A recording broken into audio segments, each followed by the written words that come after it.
Special report में एक बार फिर से आपका स्वागत है। असदुद्दीन ओवैसी AIMIM के मुखिया जुबान खोले और विवाद न सामने आए, कहते हैं ऐसा मुमकिन नहीं है। उनकी जिंदगी और सुर्खियों में उनका बना रहना एक विवाद से दूसरे विवाद तक पहुंचना ही समझ लीजिए। आइए आपको दिखाते हैं। कह रहे हैं भारत माता की जय नहीं बोलूंगा। क्यों कह रहे हैं ये भी सुनिए।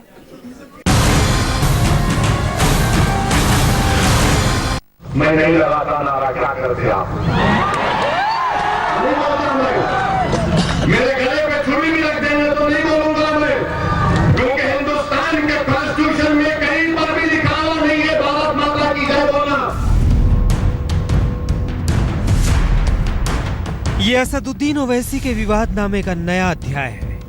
असदुद्दीन हैदराबाद के हैं, लेकिन उनकी सियासत देश नापने लगी है। अब की बार उन्होंने महाराष्ट्र के लातूर से विवाद का नया शोला फेंका है। सीधे सीधे भारत माता की जय का नारा लगाने से इनकार कर दिया है। मैं नहीं लगाता नारा, क्या करते आप? नहीं बोलता मैं। मेरे गले पे छुरी भी रख देंगे तो नहीं बोलूंगा मैं, क्योंकि हिंदुस्तान के कॉन्स्टिट्यूशन में कहीं पर भी लिखा हुआ नहीं है भारत माता की जय बोलना। ओवैसी ने आड़ संघ की ली और हवाला संविधान का दिया, लेकिन उनकी मंशा आईने की तरह साफ थी। वो मंच पर थे, मुंह के आगे माइक थी और सामने समर्थकों की भीड़। ओवैसी ने संघ को ललकारा, लेकिन इस ललकारे में ये भूल गए कि वो सीधे सीधे समर्थकों को भड़का रहे हैं। मोहन भागवत साहब, मैं नहीं लगाता नारा, क्या करते आप? ओवैसी ने संघ प्रमुख मोहन भागवत को जवाब देने की कोशिश की। आपको याद होगा कि बीते 5 मार्च को संघ प्रमुख ने नौजवानों को देश की शान में नारे लगाने की बात कही थी। नागपुर के एक कार्यक्रम में मोहन भागवत ने कहा था, पण आता थोडासा काळ असा आलेला आहे की अरे भारत माता की जय म्हटलं पाहिजे, हे नव्या पिढीतल्या लोकांना सांगावं लागतं, शिकवावं लागतं। ओवैसी ने संघ पर चोट की, लेकिन ये भूल गए कि उनका बयान देश के लिए कितना घातक है। विवादों की सियासत के आदी रहे ओवैसी ने एक नया बखेड़ा खड़ा कर दिया, जिस पर सियासत सुलगती चली गई। जितनी तलखी से ओवैसी बोले, उतनी ही तलखी से उन्हें जवाब भी दिया जा रहा है। महाराष्ट्र सरकार ने बयान की जांच कराने का फैसला किया है, तो शिवसेना ने ओवैसी को देश से बाहर जाने का दरवाजा दिखा दिया। लेकिन असल सवाल तो उस ताने बाने का है, जिस पर हर तरफ से लगातार चोट हो रही है। आज तक और असदुद्दीन ओवैसी साहब खुद इस वक्त लाइव हमारे साथ जुड़ रहे हैं। राकेश सिन्हा जी संघ विचारक हमारे साथ जुड़ रहे हैं। ओवैसी साहब, सबसे पहले आपके पास आते हुए, भारत माता की जय बोलने में क्या वाकई आपको संकोच होता है? सवाल एक। सवाल दूसरा, क्या सुर्खियों में बने रहने का हुनर अब आपने इस तरह से और आजमाया है कि संघ पर प्रहार करो, भारत माता और उसके इर्द गिर्द जो ये बहस चाहते हैं कि देश में हो, उसको और सुलगाओ और विवादों में बने रहो?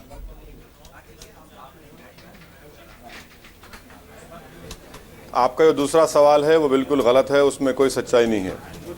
पहला सवाल जो आपका था, मैं आपसे बता रहा हूं कि अगर आप या कोई और हिंदुस्तानी ये उस तरह का नारा लगाता है तो मुझे उस पर कोई एतराज नहीं है। मगर अगर आप ये कहेंगे कि तुमको भी लगाना पड़ेगा और जब तक तुम नहीं लगाओगे हम तुमको इस मुल्क का वफादार या कौम परस्त नहीं समझेंगे, मुझे इस पर इख्तलाफ है। क्योंकि RSS के चीफ ने कहा था, जो हिंदू अखबार में ये खबर छपी थी कि वक्त आ चुका है कि इन लोगों को भारत जो नारा है उसको दोहराया जाना चाहिए। तो मैं ये कह रहा हूं कि आप मुझे मजबूर नहीं कर सकते, क्योंकि मेरी वफादारी का सर्टिफिकेट मुझे किसी से लेने की जरूरत नहीं है। ठीक है। और सबसे अहम बात यह है कि कॉन्स्टिट्यूशन में कहीं पर भी यह लफ्ज लिखा हुआ नहीं है। कॉन्स्टिट्यूशन में हमने प्रियम्बल, मैं आपके सामने HM सीरवाई की कॉन्स्टिट्यूशन ऑफ इंडिया लेकर बैठा हूं। मैं तलाश कर रहा हूं, मुझे बता दीजिए ये स्लोगन कॉन्स्टिट्यूशन में है क्या? फंडामेंटल ड्यूटीज जो है उसमें इसका जिक्र नहीं है। और अहम बात यह है कि नेशनलिज्म के कई माने हो सकते हैं, आपके माने अलग हो सकते हैं, मेरे माने अलग हो सकते हैं। मैं रविंद्रनाथ टैगोर ने जो नेशनलिज्म के बारे में बात कही, मैं उसका मानने वाला हूं। पैट्रियोटिज्म अलग है नेशनलिज्म अलग है। मैं एक पेट्रियट हूं और अगर मेरा नेशनलिज्म का तस्वुर या फिक्र अलग है तो बहुत अच्छा है। मतलब मगर संघ अगर वाले मैं आपसे नेशनलिज्म कहूंगा से कि आपको नहीं, परेशानी है? आपको यही मानना पड़ेगा तो गलत है। सर संघ वाले नेशनलिज्म से परेशानी है? संघ वाले नेशनलिज्म जो करना है कर ले, वो हिंदुस्तान के ऊपर या मुझ पर नहीं थोप सकते। मुझ पर नहीं, आप जोर जबरदस्ती करके नहीं कह सकते कि यही पैमाना है मुल्क से वफादारी और मोहब्बत का, और अगर आप इसको फॉलो करेंगे, इसको मंजूर करेंगे, इसको बोलेंगे, इसका इकरार करेंगे तो हम आपको राष्ट्रवादी का सर्टिफिकेट देंगे। मैं इसको नहीं मान सकता, ना कभी मानूंगा इंशाल्लाह। वो मानने से इनकार करते हैं राकेश सिन्हा जी, आपका दिया हुआ और आपका बताया हुआ सर्टिफिकेट। उन्हीं की बात से मैं शुरू करता हूं। उन्होंने कहा नेशनलिज्म अलग है और पैट्रियटिज्म अलग है। मैं भी तो ही कह रहा हूं, नेशनलिज्म एक अलग होता है, पैट्रियटिज्म भारत माता की जय है। और भारत माता की जय मोहन भागवत जी ने ये नहीं कहा कि मुसलमानों को बोलना पड़ेगा, उन्होंने कहा बच्चों को भी सिखाना पड़ता है भारत माता की जय बोलो। महात्मा गांधी भारत माता की जय बोलते थे, मौलाना आजाद भारत माता की जय बोलते थे, तो क्या वो अपराध कर रहे थे? नहीं, भारत माता की जय जो नहीं बोलेगा वो अपराधी कैसे हो जाएगा, ये बताइए ना। उनका कहना है कि मैं भारत माता की जय अगर नहीं बोलूंगा तो आप देशद्रोही कह देंगे, सबको पाकिस्तान भेज देंगे, क्या है? नहीं, मैं कहता हूं यदि आप भारत माता की जय नहीं कहते हैं, इसका अर्थ अपनी मातृभूमि की जयकार नहीं करते हैं। भारत माता की जय कहना मतलब लविंग मदरलैंड। अपनी मातृभूमि का जो व्यक्ति जयकार नहीं करेगा वो किसकी जयकार करेगा? देखिए, ओवैसी साहब पाकिस्तान का एजेंडा फॉलो कर रहे हैं। जिन्ना ने महात्मा गांधी को महात्मा नहीं कहा, जिन्ना ने भारत माता की जय नहीं कहा, मौलाना आजाद की आलोचना इसलिए करते रहे कि भारत माता की जय बोलते थे। आज उसी अनफिनिश्ड एजेंडा पर ये चल रहे हैं, और ये वही लोग हैं जिनके पार्टी के फाउंडर अध्यक्ष को पाकिस्तान 1965 में भेज दिया कांग्रेस की सरकार ने। 10 साल वो जेल में रहे। ये राजकारों की पार्टी है। जिन राजकारों ने हैदराबाद में इंडियन आर्मी के साथ बैटल किया, युद्ध लड़ा, उसी राजकारों के समर्थक हैं। ये बता दें कि राजकारों की आलोचना करते हैं क्या? अब जवाब सुनिए, अब जवाब सुनिए। हैदराबाद का जो इंटीग्रेशन हुआ जिसको स्वीकार करने के लिए तैयार नहीं है। ओवैसी जी, सबसे पहली बात तो यह है कि मैं इससे पहले कई मरतबा ये जो आरएसएस के स्पोक्सपर्सन तो नहीं है मगर उनके अटूट चाहने वाले हैं, उनसे कई मरतबा कहा हूं कि मुझे आपसे सर्टिफिकेट लेने की जरूरत नहीं है। आपको खुदा ने या हिंदुस्तान के कॉन्स्टिट्यूशन ने या किसी भी अथॉरिटी ने यह इख्तियार नहीं दिया कि आप लोगों को नेशनलिज्म का सर्टिफिकेट बांटें। तीसरी बात, अरे मेरे सवाल का जवाब दीजिए ना, मैंने 2 सवाल उठाया है, सवाल का जवाब दीजिए। अरे अंजना जी इनसे सवाल का जवाब मांगिए ना। मैंने 2 सवाल खड़ा किया। राजकारों के समर्थक हैं कि नहीं? वो जवाब दे रहे हैं। ये तो बार संविधान की शपथ खा के भारत को तोड़ना चाहते हैं। राकेश जी, सबसे ज्यादा संविधान का दुरुपयोग कर रहे हैं। राकेश जी, वो अपनी बात पूरी कर लें, फिर उसके बाद हम लोग सवाल आगे ले चलेंगे। ओवैसी साहब। राकेश जी, आप इतना फ्रस्ट्रेशन में मत आइए, थोड़ा सब्र करिए, सुनिए। अगर आप इंटेलेक्चुअल हैं तो इंटेलेक्चुअल ऑनेस्टी दिखाइए, और उसका पहला सबूत यह है कि सुनिए, टॉलरेट करिए। मैं आपकी मुखालिफत में जरूर बोलूंगा। मैं हिंदुस्तान के कॉन्स्टिट्यूशन पर अटूट भरोसा करता हूं, करता रहूंगा इंशाअल्लाह। जो रजाकार थे राकेश साहब, इसके बाद दोबारा सवाल मत करिए, वो पाकिस्तान चले गए। हिंदुस्तान मेरा मुल्क है और इंशाअल्लाह ताला हम यहीं पर रहेंगे और आपकी मुखालिफत करते रहेंगे, आपको तकलीफ पहुंचाते रहेंगे आरएसएस को। और दूसरी बात, आप मुझे प्लीज आप ये बताइए, आप तो प्रोफेसर हैं, मैं तो प्रोफेसर नहीं हूं, मैं आपके इतना पढ़ा हुआ नहीं हूं। इंडिया के कॉन्स्टिट्यूशन में कहां पर यह लिखा हुआ है कि मेरे नेशनलिज्म को साबित करने के लिए मुझे इस तरह के नारे मारना पड़ेगा? आप मारते हैं, मुझे उसके इख्तलाफ नहीं है। हम हिंदुस्तान जिंदाबाद भी बोलते। क्या कारगिल की लड़ाई में मुसलमान फौजी अल्लाह अकबर बोलकर इस मुल्क के लिए अपनी जान और माल को कुर्बान नहीं किए? क्या उसको गलत बोलेंगे आप? राकेश जी, हिंदुस्तान का कोई मजहब है नहीं है, ना कभी रहेगा। हिंदुस्तान तमाम मजहब को मानता है। परेशानी क्या है कि आप गोलवालकर की नेशन को किस तरह समझते हैं? कंट्री, रेस, रिलीजन, कल्चर और लैंग्वेज को आप समझते हैं, इसीलिए आपको बदलना पड़ेगा। मैं आपको बता रहा हूं कि अगर आप नारे मारते मारिए, मगर आप अपने आइडियोलॉजी हम पर फोर्स मत करिए। आप नहीं कर सकते। हिंदुस्तान के प्रियम्बल में कहां पर जिक्र है इसका, बताइए मुझे। ओवैसी जी, ठीक है, इसका कोई जिक्र नहीं है संविधान में, लेकिन ये बताइए, भारत माता की जय अगर संघ दबाव ना डाले तब बोलने पर आपको कोई दिक्कत नहीं है, कोई संकोच नहीं है। और इसी के साथ अगला सवाल कि भारत माता की जय बोलने में गलत क्या है, क्या संकोच क्या है? देखिए, मैं आपसे फिर से कह रहा हूं कि हिंदुस्तान से, मुल्क से मोहब्बत और वफादारी के लोग मुख्तलिफ मज़ाहरे करते हैं, हाँ। मुख्तलिफ नारे मारते हैं, और जब हम तकरीर करते हैं और हिंदुस्तान के गंगा जुमनी तहजीब और इसको बताते हैं तो कई लोग खड़े होकर नारे तकबीर अल्लाह अकबर के नारे मारते, और वो भी तो उनके मुल्क के मोहब्बत की वो जज्बात हैं। मुझे किसी पर इख्तलाफ नहीं है, आप ज़रूर जो नारे मारते मारिए, मैं उसके नारों का खिलाफ नहीं हूं, मगर आप मुझसे नहीं कह सकते, ना मैं आपसे कह सकता हूं कि भैया जब तक मैं जो बोल रहा हूं वो पत्थर की लकीर है, आपको बोलना पड़ेगा। तो मैं ये कहूंगा कि नहीं, ये मेरा फ्रीडम ऑफ एक्सप्रेशन है। मैं हिंदुस्तान से वफादारी की मोहब्बत की कई तरह कर सकता हूं। फिर तो मोहन भागवत एक बहाना है। दरअसल आपको इस नारे पर ही एतराज है, आप ये नारा नहीं बोलना चाहते हैं, फिर तो हम ये कह सकते हैं कि संघ बहाना है।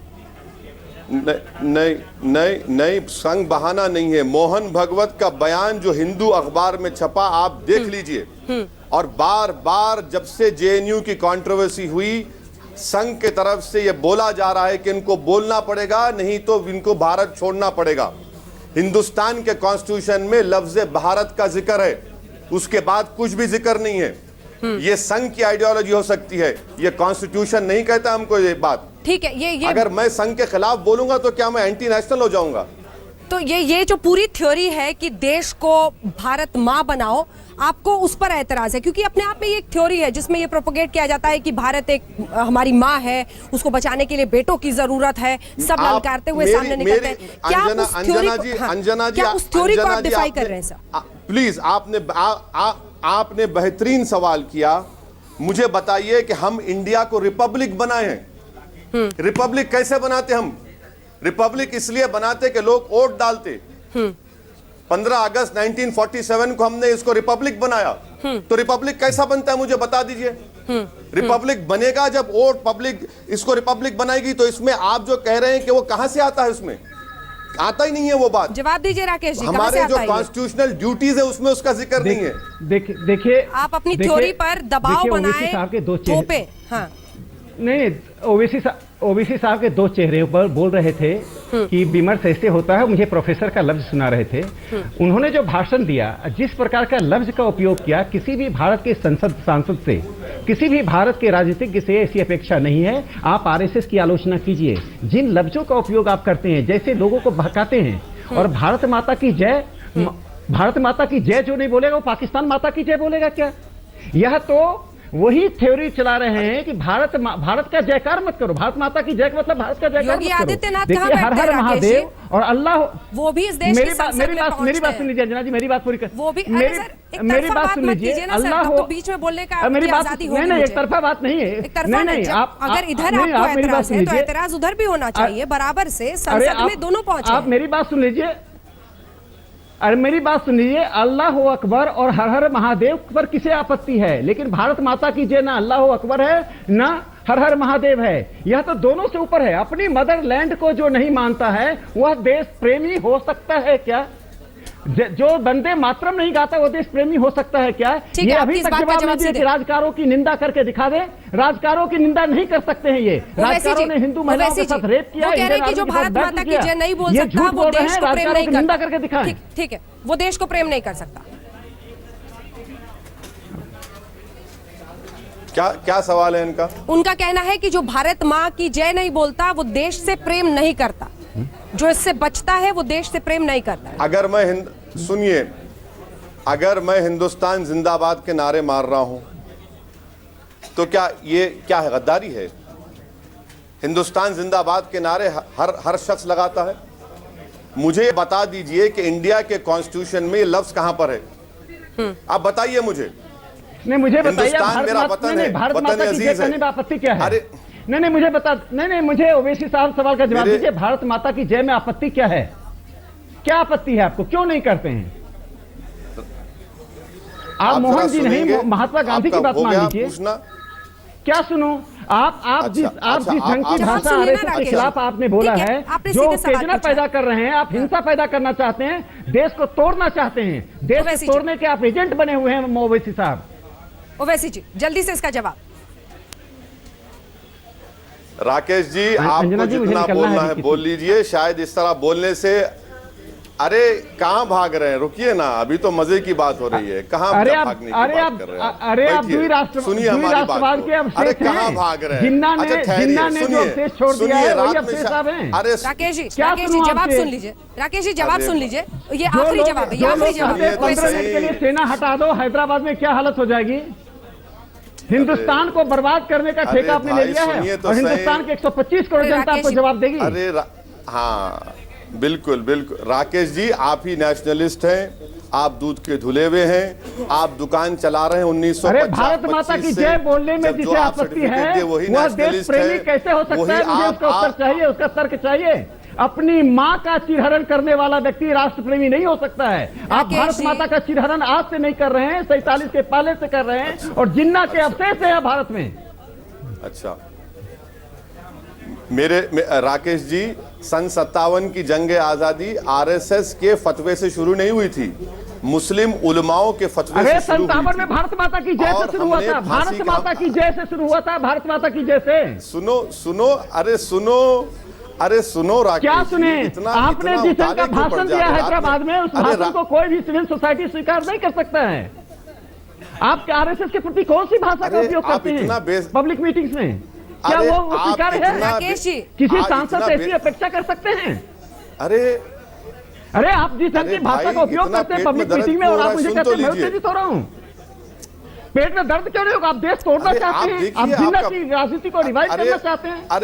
47 के पहले के मुस्लिम लीग को राकेश जी, जिंदा मैं करना आपके चाहते हैं। सेहत के लिए फिक्रमंद हूँ, कहीं बीपी ना हो जाए आप आपको। मेरी सेहत प्लीज की रुकिए चिंता तो मत सही कीजिए। जरा, थोड़ा पानी भारत पिलाइए माता इनको। के सेहत की चिंता कीजिए, भारत माता की सेहत की चिंता कीजिए, भारत माता की सेहत की फिक्र चिंता मत कीजिए। करिए, आप बिल्कुल फिक्र मत करिए। हिंदुस्तान अंजना आपसे जी, और अंजना मुझसे जी, बड़ा मुझे है। एनडीटीवी पर जाना है, मैं ये निकल रहा मुल्क- हूँ। अंजना ये- राकेश जी ये- राकेश जी अंजना जरा जी, जवाब मुझे तो सुन लीजिए, जवाब सुन लीजिए, आखिरी जवाब है, उसके बाद ब्रेक पर ही जा रहे हैं। सर आप लगातार बोल रहे हैं तो उनका जवाब नहीं आ पा रहा है, हम भी कार्यक्रम में ब्रेक लेना चाह रहे हैं। एक बार सुन तो लीजिए राकेश जी, आपकी बात पर ओवैसी जी का जवाब और फाइनल कंक्लूडिंग रिमार्क।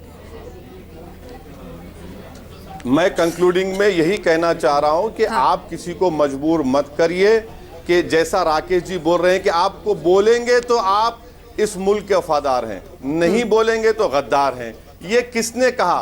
क्या आईपीसी ने कहा?